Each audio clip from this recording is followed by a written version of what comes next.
یہ سلمان خان جو ہے ان کو بلایا گیا ہے.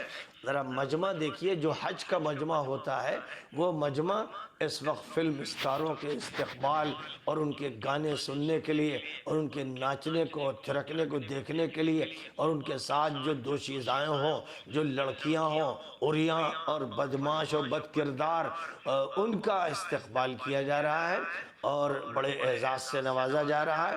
یہ تو ایک مثال ہے، نیٹ پر کھولیے تو آپ وہ مناظر دیکھ لیں گے کہ سوائے لا حول ولا قوت الا باللہ کے آپ کے پاس کچھ باقی نہیں رہ جائے گا. یہ جو فضا ہے، ظاہر ہے کہ اس فضا کے خلاف جو بھی کام کر رہے ہیں، اخوانی کام کر رہے ہیں، اور اسی طرح وہ حضرات کام کر رہے ہیں کہ جو دین کی دعوت سے وابستہ ہیں اور صحیح ذہن سازی کرتے ہیں. اور سب سے زیادہ اس میدان میں جس جماعت کا کام ہے پوری دنیا میں، وہ جماعت تبلیغ ہے.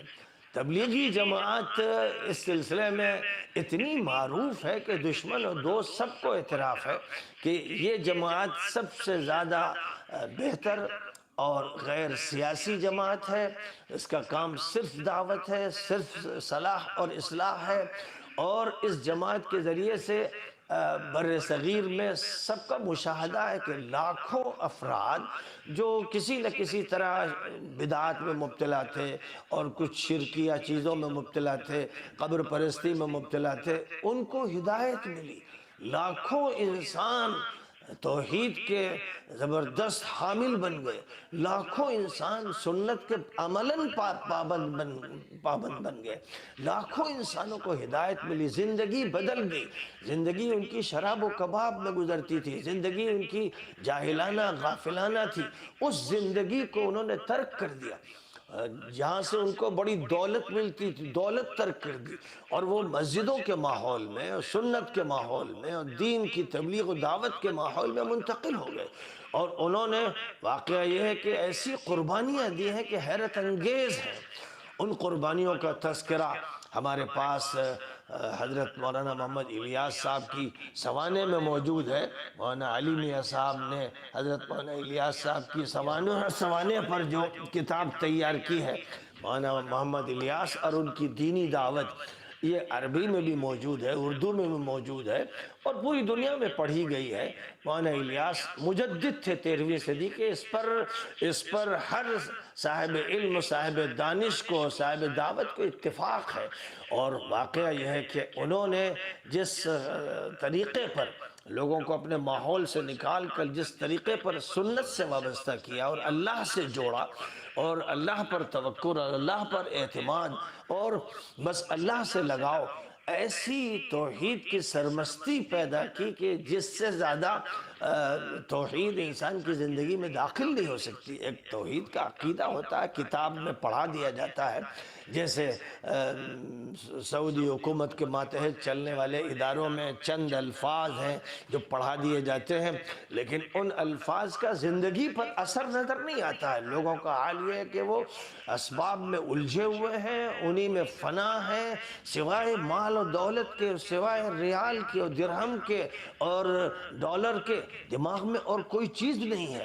جو علماء ہیں، قاضی ہیں، مفتی ہیں، وہ حکومت کے چونکہ ملازم ہیں اور ان کو پیسہ ملتا ہے، اس لیے وہ حق کہنے کی صلاحیت سے محروم ہو گئے.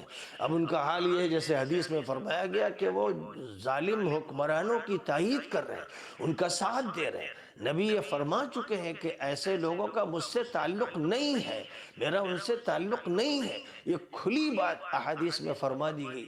تو وہ تبلیغی جماعت کی جس کے ذریعے لاکھوں بلکہ کروڑوں انسان کی اصلاح ہوئی ہے اور پوری دنیا میں ہوئی ہے، خاص طور پر بر صغیر میں جو اصلاح ہوئی ہے. میوات کا وہ علاقہ جس میں مولانا الیاس صاحب رحمۃ اللہ علیہ نے اپنی تحریک شروع کی، جو واقعی شرک میں مبتلا تھے، بدعات میں تھے، خرافات میں تھے، یہاں تک کہ کتنے ایسے تھے جو مرتد ہو گئے تھے.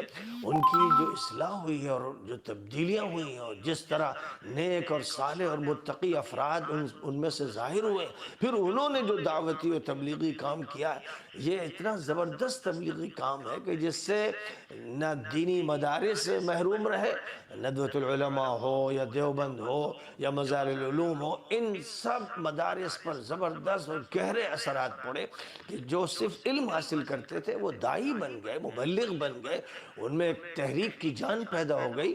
اور یہی وہ جماعت ہے جس نے علی گڑھ مسلم یونیورسٹی میں زبردست پیمانے پر کام کیا، جامعہ ملیہ میں کام کیا، نہرو یونیورسٹی میں کام، کوئی جگہ ایسی نہیں چھوڑی، نہ کالج چھوڑا، نہ یونیورسٹی چھوڑی، نہ کوئی گاؤں چھوڑا، نہ شہر چھوڑا جہاں اللہ کی بات نہ پہنچائی ہو اور نبی کی سنت کی تبلیغ نہ کی ہو اور عمل سے اس کا ثبوت نہ پیش کیا ہو اور لوگوں کو غفلت کے ماحول سے نکال کر مسجد کے ماحول میں وہ لے کر نہ آئے ہوں۔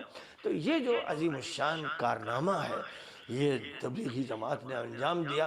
اب اس کے بعد آپ غور فرمائیے کہ جب تبلیغی جماعت کے بارے میں یہ بات اس خطبے میں کہی گئی، یہ خطبہ ہے، یہ پورا خطبہ جو ہے چند صفحات میں، یہ سرکاری طور پر مجرم سرکار کی طرف سے، دجالی سرکار کی طرف سے لازمی طور پر اماموں کو، خطیبوں کو دیا گیا کہ آپ کو بس اسی کو پیش کرنا ہے۔ تو اب ظاہر ہے کہ جو ملازم ہیں جن کی تنخواہ مسجد سے مل رہی ہے اور خطابت کا پیسہ مل رہا ہے، اسی سے پیٹ پل رہا ہے، اور ساتھ ہی ساتھ وہ یہ بھی جانتے ہیں کہ اگر آپ نے حق بات کہہ دی اور اصلاح کی بات کہہ دی، اگر آپ نے امر بالمعروف اور نہی